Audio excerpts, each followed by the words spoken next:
Ever wondered if all gay relationships eventually become open?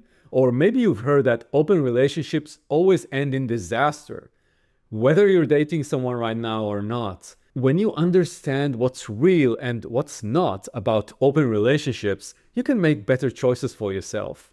So, let's start with one of the biggest myths that I hear all the time: the idea that there are just two options out there, either an open relationship or being strictly monogamous. But talking about an open relationship as just one thing is like saying New York and San Francisco are exactly the same because they're both cities in the US. And just like these cities are totally different from each other, open relationships come in all sorts of shapes and sizes. So if we don't want to fall into this trap of oversimplifying things, we've got to understand that there's this whole spectrum of what people consider an open relationship. I know some couples who only allow casual hookups, while others are cool with recurring friends with benefits. And then there are couples who go the complete opposite direction and say the only way to have sex with someone else is if they do it together, as in a threesome. And when you get into polyamory, where people have romantic relationships with multiple partners, you've got all these different styles, like primary, secondary, where there is a main relationship and others are kind of second priority, or kitchen table polyamory, where everyone's friendly enough to have breakfast together, or parallel polyamory, where different relationships are kept totally separate. One thing to get out of the way right now is what open relationship is not. It is not infidelity, because infidelity means breaking the trust and agreements in your relationship by doing something behind your partner's back, which is the exact opposite here, because we want open relationships to be all about being honest and having honest conversations and clear agreements up front. Open relationship also can't be called cheating, because cheating means deliberately hiding your actions from your partner while violating their trust, which is the opposite of an open relationship, where everyone involved knows what's happening and has agreed to it. And that's actually a perfect example of why communication is so important in any relationship style, even in monogamy, where both partners might think they're on the same page about the rules, but often each person has their own idea of what those rules mean. You've got to remember, different people draw different lines. For some, having super close emotional bond with a friend might feel like crossing a line, while others don't see any issue with it. Some people consider watching porn as cheating, while others don't. Some people think sexting crosses the line, while others feel it's just fantasy play. By the way, if you'd like to dive deeper into these topics, check out my newsletter, where I share weekly insights about finding a meaningful relationship and navigating the gay dating scene. Check out the link in the description. Now, there's another thing about close relationships. I know couples who consider themselves in a close relationship but have specific exceptions. Like this one couple I know, they've been together for 12 years and they're monogamous, except when one of them is traveling abroad for business. Then it's okay to have a one-time hookup. That's their agreement.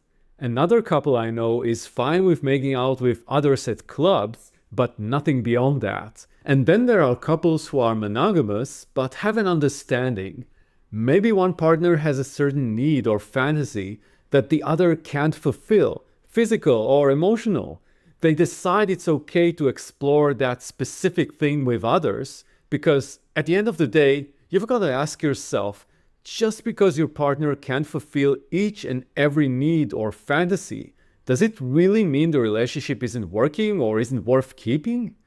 These couples don't think so. Some people call this being monogamish, which means mostly monogamous but with some flexibility. The key is that each couple defines their own rules and boundaries according to what feels comfortable for them. And this leads us to another big myth. You've probably heard both extremes. Either open relationships always end in disaster, or gay relationships can only work if they're open. But both of these are pretty far from the truth. From my own experience and from many other couples that I know, any relationship style can work or fail. What matters isn't whether it's open or closed or what exactly are the rules. What matters is how well you and your partner communicate with each other, how openly you share your needs, your fears, your feelings. I've seen monogamous relationships thrive for decades, and I've seen open relationships last just as long. I've also seen both kinds crash and burn. And it's because of poor communication, not because of the relationship style itself. When you're really honest with each other about what you want, what you need, and what worries you, and when you take the time to find a model that feels right for both of you, not just going along with what others are doing or what you think you should do, that's when a relationship has the best chance of lasting. It's not about following some perfect formula. It's about creating something that genuinely works for both of you. And I get this question all the time. Okay, I'm open to different relationship styles, but which one has the best chance of working? And the truth is, there isn't a best style that works for everyone. This might change over time as your relationship evolves or when you try different things and see what fits. What matters is, all along the way, staying honest with each other about your needs and your feelings. Now let's unpack the third big myth about open relationships. This is a fascinating one. There's this widespread belief that all gay relationships eventually become open, especially in big cities with active gay scenes.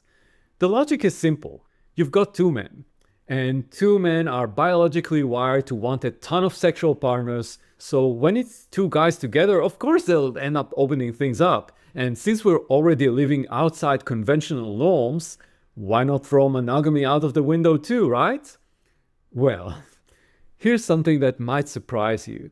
This research actually found 86%, the vast majority of gay couples were monogamous. 86%. And you know what's really cool about this? It's not just about the numbers. It's about how we get there. Most straight couples kind of fall into monogamy because, well, that's what everyone expects them to do. But for us, it's different. We don't have a script for a gay relationship that society gives us in advance. So we need to sit down and actually talk about it. We're making that choice on purpose, not just following some rule book. And what's so good about it is because we're questioning things and really think about what we want, we often end up with stronger relationships. When both partners actively choose how they want the relationship to work, instead of just going with the flow, that's where they're way more committed to making it work.